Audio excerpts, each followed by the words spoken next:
What's going on, everybody? Welcome early this Saturday morning to the PrizePicks Picks Show for today. And we've got a smaller slate of NBA games, so we're going to dive in a little bit early. And this forces us to talk about how to treat some uncertain injury scenarios. I think all of us know at this point, NBA DFS is pretty much all about who's playing, who isn't, who benefits from those absences, who doesn't. So where I want to start is with the Miami Heat.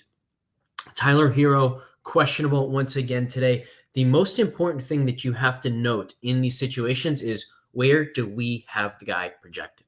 In this case, we have Tyler Hero projected in. We don't feel strongly about that. It's probably very close to 50-50, but it's just important to know in the context. So, for example, one of the top plays of the slate we have here as Bam Adebayo, less than 22.5 points. We have him projected only for 17.95. Again, that's with Tyler Hero in. So we don't want to just blindly add this. Why? Because if Tyler Hero doesn't play, all of a sudden, Bam's projection is going to be a hell of a lot closer to that 22.5 number. So I actually want to steer away from this because we have a similar situation in Los Angeles. LeBron, questionable once again with that ankle issue.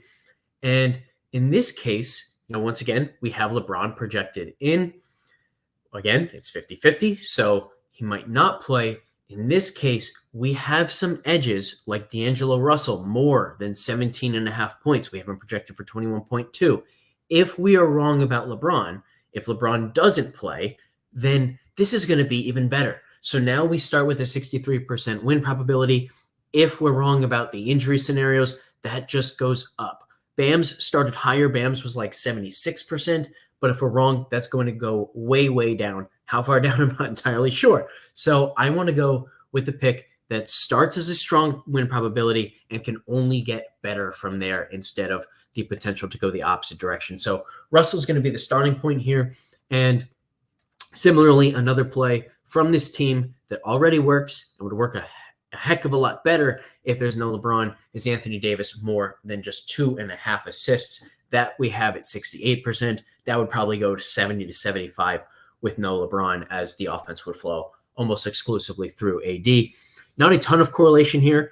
We've talked about this in the past. In fact, I think the first show that Zach and I did together for the PrizePicks show about a week and a half ago, something like that now, we talked about how when D'Angelo is scoring, it's because he's doing a lot in the pick and roll. He's shooting the three from outside. It's going to be less about him working a two-man game with Anthony Davis.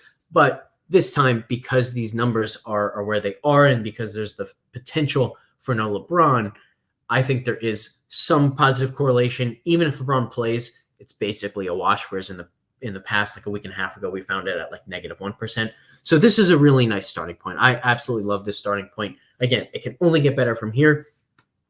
So we're going to lock these two in, and let's move to the Heat Jazz game, where we actually can find something that, regardless of Hero, I think makes a lot of sense. And we're going to go to the turnover market. And I've talked about this before. I really like looking at these turnover plays. And you can see here, both are shaded towards the less. Both are only 1.5 stars in the ratings. But again, because of the way that turnovers are, the way that player turnovers, like what the shape of their distribution is, they're always going to be skewed towards the less. So when we actually have a guy projected for fewer turnovers than their PrizePicks projection, chances are the percentage is going to be pretty high. We can do this two ways. We can go with Terry Rozier, less 67.1%. This one would be a little bit affected by no Hero. If there's no Hero, then Rozier might have the ball a little bit more. He might be asked to create a little bit more. It might be a little bit tougher for him to find open passing lanes, things of that nature. So this could go the opposite direction, but we at least can correlate it. We go over to the steals market. We get John Collins fewer than half a turnover. Notice I actually had to move this over to the less than because it's projected at 0.69 by us versus 0.5.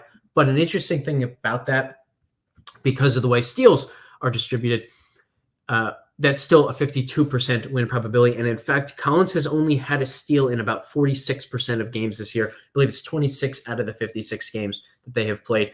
It's just the way that distribution is shaped. So I do like this. The other way that we could do this is take the exact same build, the exact same structure, but instead of John Collins, we're going to go fewer steals for Tyler Hero. Obviously, he has to play for this one to work, but that is a really strong number, 71% win probability. Then we go over to the turnover department and less than 1.5 turnovers for Lauri Markkanen. That's a 58%. You can see this correlation really strong. So I love this type of build. Less on steals for one team, less turnovers on the other team. Obviously, that correlates well. You can also every now and then find instances where the steals projection is just too low on PrizePicks, and a turnover projection is just too low on PrizePicks, and you get a ton of correlation on both mores. But because these are two categories where I typically like to take less than plays instead of the more plays, we will settle for slightly less correlation, but still pretty strong here. So heck, you could even put all four of those together, add in John Collins and Terry Rozier. And you know what? That's a strong way to build too, I think, because so first of all, let's take a look at just what this looks like. So we add all these in here. You know, it's less than a 7% chance to hit, but this is some really strong expected value, over 100%. And remember what I said about this Rozier less plays, this would be hurt by a Tyler Hero absence. So if Hero does play, and obviously we're getting all the benefit of this, then now this pick and this pairing with Rozier and Collins becomes even stronger. So this is a 6-pick play that I will certainly play tonight. Hopefully it can hit for all of us. Thanks for tuning in. We will catch you next time.